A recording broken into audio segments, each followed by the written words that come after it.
vamos a la recapitulación de contenidos introductorios que son conocidos. Primero vamos a ir a producto cartesiano de conjuntos.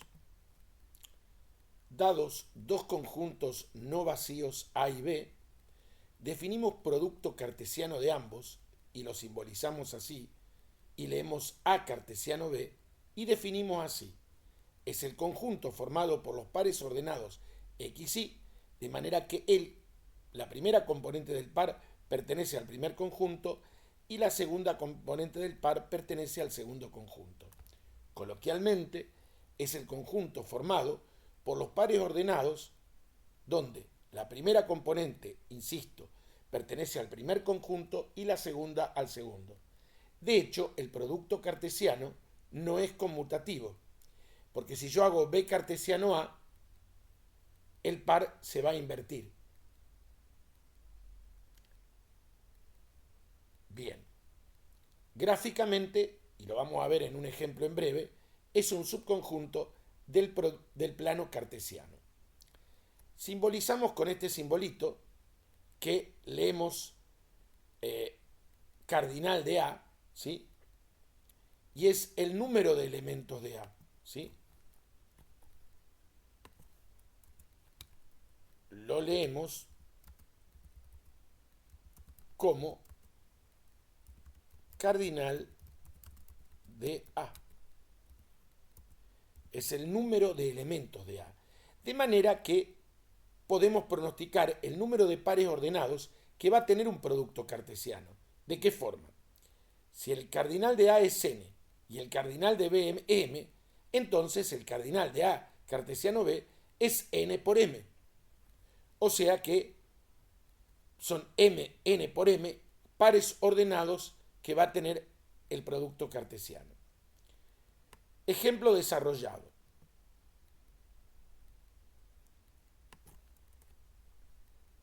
Considero estos dos conjuntos. El conjunto A formado por menos 1, 0, 1 y 2 y B formado por 0, 1, 2, 3 y 4. El producto cartesiano, ¿cómo va a venir dado? Primero pronosticamos. ¿Cuántos elementos tiene A? 4. ¿Cuántos elementos tiene B? 5. 4 por 5 significa que el producto cartesiano va a tener 20 pares ordenados. ¿Cómo se forman? Menos 1, 0. Menos 1, 1. Menos 1, 2. Menos 1, 3. Menos 1, 4. Ustedes lo van viendo. 0, 0. 0, 1. 0, 2. 0, 3. 0, 4. Ahí los tenemos. Ahora vamos. 1, 0. 1, 1. 1, 2. 1, 3. 1, 4. Y finalmente, 2, 0. 2, 1. 2, 2. 2, 3. 2, 4. Si esto lo visualizamos, va a ocurrir lo siguiente. A ver. Fíjense, voy a ampliarlo, lo vamos a ver en su estructura original.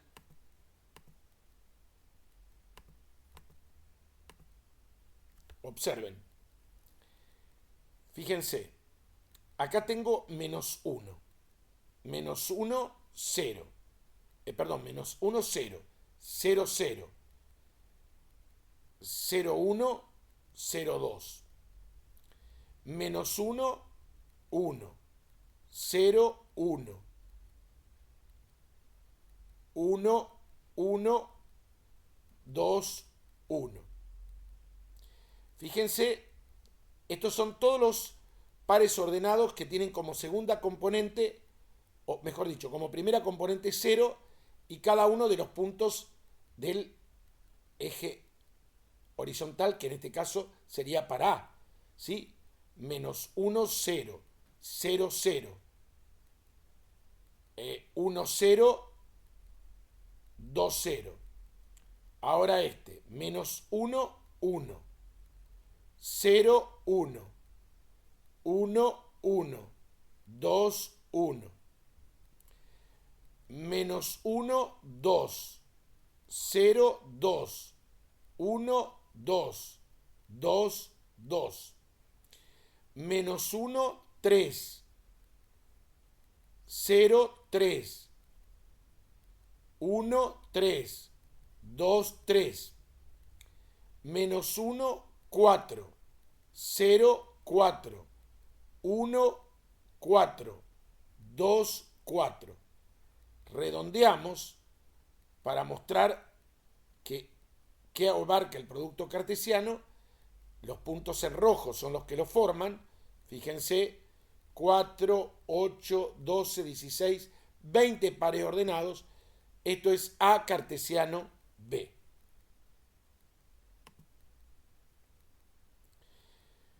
Bien, el siguiente concepto es el de operación cerrada con un tinte más formal.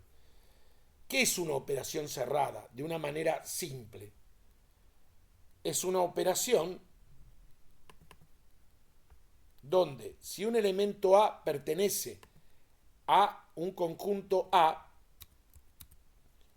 y el elemento B pertenece al conjunto A, entonces, si yo opero A, le vamos a poner asterisco. Asterisco representa cualquier operación, ¿sí? Cualquiera. La operación A asterisco B también va a pertenecer al conjunto A. ¿Qué significa esto? Que la operación asterisco, ¿por qué es cerrada? Porque si yo tomo dos elementos del conjunto A y los opero entre sí, el resultado también cae dentro del conjunto A. Pero hay otra acepción de la definición. Una operación cerrada o ley de composición interna definida en un conjunto no vacío A consiste en una operación que asigna a cada par de elementos de A un único elemento de A. Esto significa que a cada objeto de A cartesiano A le corresponde un único elemento de A. ¿Por qué a cada objeto de A cartesiano A? Porque hay un elemento de A y otro elemento de A. Es un par ordenado. El resultado pertenece a A. Ley de composición interna definida en un conjunto no vacío A es toda función de A cartesiano A en A. Asterisco es ley interna en A, sí, solo sí. Asterisco va aplicado de A cartesiano A en A. O como yo lo escribí hace un momento, la unicidad de esta operación viene dada por la definición de función. ¿Se acuerdan que satisfacía dos condiciones? La existencia y la unicidad. Bueno, hay un ejercicio para ustedes y que analicen cada una de las siguientes operaciones en el conjunto numérico que se indica y determina si se trata de una ley de composición interna en tal conjunto. Mejor dicho, analiza para cada una de las siguientes operaciones en el conjunto que se indica si se trata de una ley de composición interna en tal conjunto. Considero que ahora queda muy bien expresada. ¿Sí? Analiza para cada una de las siguientes operaciones en el conjunto numérico que se indica si se trata de una ley de composición interna en tal conjunto. Consideramos la adición, sustracción, multiplicación y división en naturales, enteros, racionales, irracionales, reales y complejos. Y finalmente la radicación en racionales. Si bien es un ejercicio para ustedes, yo les propongo que pongan pausa o apaguen el reproductor y luego vean los resultados. Inténtenlo hacer y yo voy a tratar de darles la respuesta.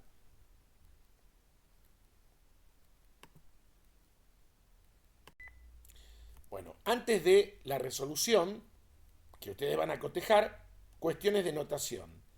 Vamos a simbolizar de este modo un par A asterisco cuando queremos referirnos a un conjunto y su operación. Por ejemplo, si hacemos referencias a los reales con la multiplicación, escribimos reales con un puntito un poquito exagerado en este caso, ¿sí? Bueno, vamos a hacerlo para cada uno de estos. A ver, adición en enteros. Escribimos adición, vamos a aumentar el tamaño, adición en los enteros, o sea, los enteros con la adición. Es así, ¿no es cierto? Sí, así arrancamos. En realidad, tendríamos que arrancar de naturales. Perdón. Naturales con la adición. Así, intuitivamente, si yo sumo dos naturales, ¿qué obtengo como resultado? Otro natural. ¿Sí? O sea que la adición en naturales es cerrada. No hay ningún problema. Tenemos que considerar las 4 operaciones. Si yo en naturales considero la diferencia, ¿qué va a pasar? Bueno, con encontrar un caso que no lo satisfaga, ya podemos decir que no es cerrada. ¿Por qué? Porque si yo tomo 2 natural y le quito 3, el resultado es menos 1, que no es natural. O sea que la diferencia en naturales no es cerrada. Vamos a la multiplicación.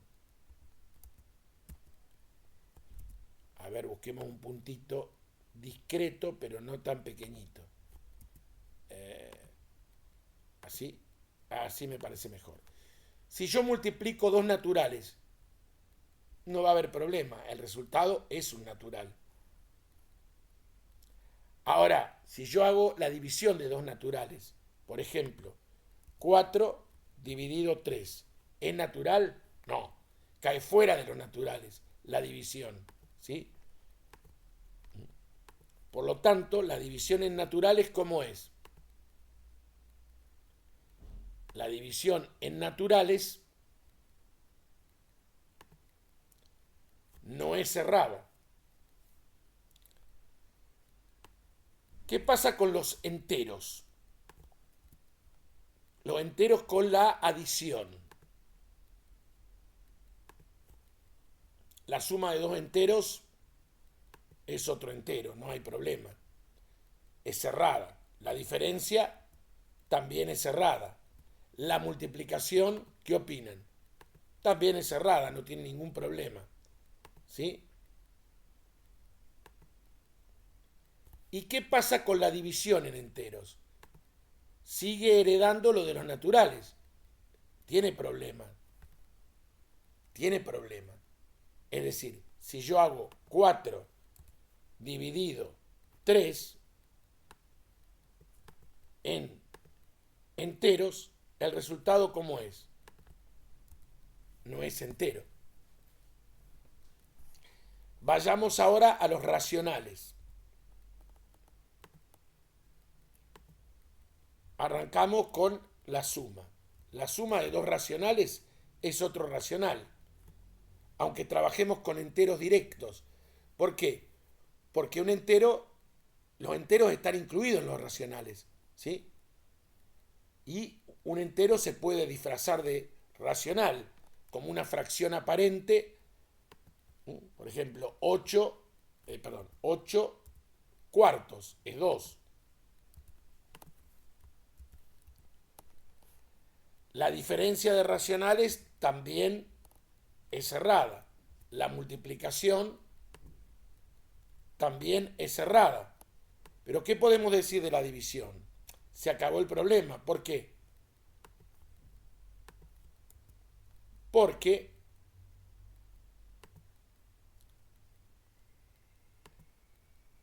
si yo hago 4 dividido 3 es 4/3. Y 4/3 ya pertenece a los racionales. No hay ninguna restricción. ¿Sí? Después nos plantea en los irracionales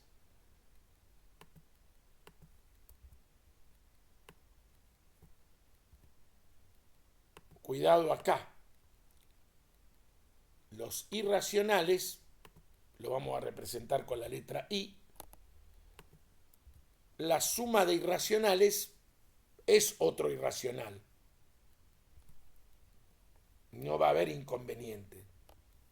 Es decir, si vos tomás raíz cuadrada de 3, por ejemplo, más raíz cuadrada de 2, el resultado es un número irracional. Ahora, la diferencia tampoco lo va a ser cerrada. Ahora, ¿qué va a pasar con el producto, por ejemplo? El producto no es cerrado en racionales. ¿Por qué? Porque si yo tomo raíz de 2 por raíz cuadrada de 2, el resultado es 2. Y 2 no es irracional. Recuerden que los irracionales son un conjunto que es disjunto a los racionales. No tienen nada en común. Los racionales sí incluyen a los enteros y los enteros a los naturales. Y algo parecido también va a pasar con la división de irracionales. La división de irracionales tampoco es racional, porque si yo hago raíz de 2 dividido raíz de 2, me da 1, que es entero. A ver, ¿y cuál nos queda por abordar? Bueno, los reales. Se lo dejo como propuesta para ustedes. Recuerden que reales es la unión de racionales y con irracionales. Todas las operaciones planteadas, adición, sustracción, multiplicación y división, son cerradas. ¿Sí? Y en complejos, la suma de complejos es otro complejo. La diferencia también. La multiplicación también. Y la división de complejos también es una operación cerrada. ¿Sí? Porque inclusive, si me da un número real, lo puedo pensar como un complejo de parte imaginaria nula. Y finalmente, acá se plantea la radicación en racionales. La radicación en racionales. Entonces ponemos Q con la radicación.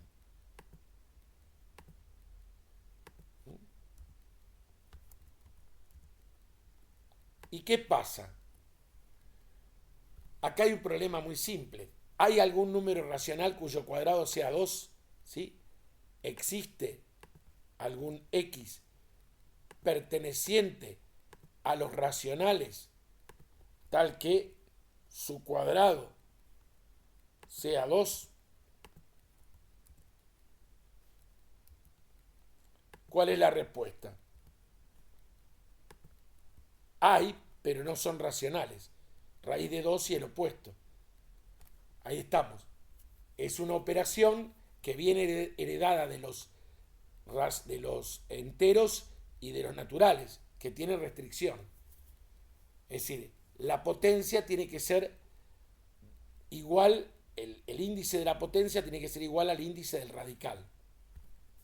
Bueno, finalmente en este párrafo inicial aparece el concepto de ley de composición externa, que es una situación que hemos visto, sin mencionarla específicamente como tal, en el producto de un escalar por un complejo, el producto de un escalar por un polinomio, el producto de un escalar por una matriz. Bueno, vamos a considerar dos conjuntos, A y K, Este último es un conjunto denominado de operadores. Generalmente es un conjunto numérico. Una ley de composición externa definida en A con operadores en K es toda función de K cartesiano A en A. Usualmente una ley de composición externa en A con operadores en K se denota mediante un símbolo que nombramos con un puntito, que le vamos a dar un poquito más de relevancia en cuanto a el tamaño. Podríamos poner algo así.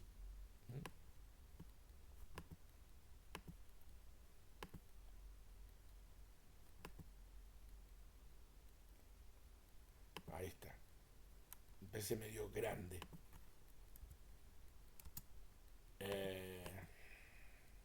Bueno. Ahora yo lo voy a cambiar. Acá aparece. Usualmente esa ley se denomina con un puntito y suele denominarse producto de operadores de K por elementos de A. Puntito, ¿es ley externa en A? Sí, solo sí. Puntito va aplicada de K cartesiano A en A. Es decir, que el resultado es un conjunto que no cae dentro del conjunto de operadores. O sea, no cae dentro del conjunto numérico. Expresado más sencillo, si alfa pertenece a K y A pertenece a A, alfa por A pertenece a A. Veamos algún ejemplo.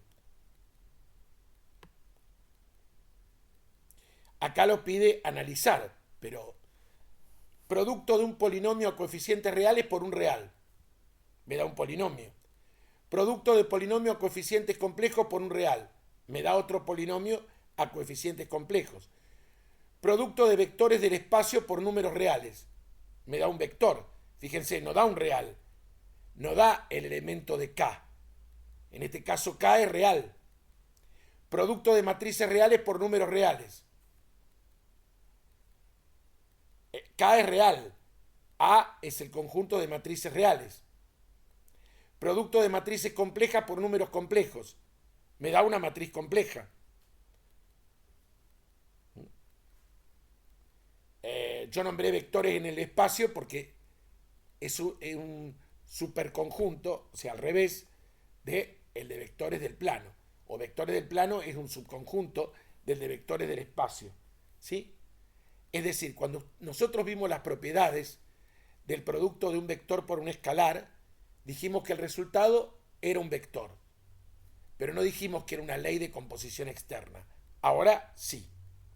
El producto de un vector por un escalar es una ley de composición externa, porque trabaja con un conjunto de operadores que es reales y el conjunto A es un conjunto de vectores del plano, del espacio. El resultado es un conjunto de vectores del espacio. Entonces, ¿qué es una ley de composición externa? Puntito es ley externa en A, sí, solo sí. Puntito va aplicado de un conjunto de operadores cartesiano A, conjunto de no operadores, y el resultado cae en el conjunto que no es numérico, que es de operadores. Bueno, esto ha sido todo por el párrafo 0. Gracias por su atención. Como siempre, si el video les sirvió para poder optimizar su aprendizaje, no duden en poner el me gusta. Muchísimas gracias. Hasta el próximo.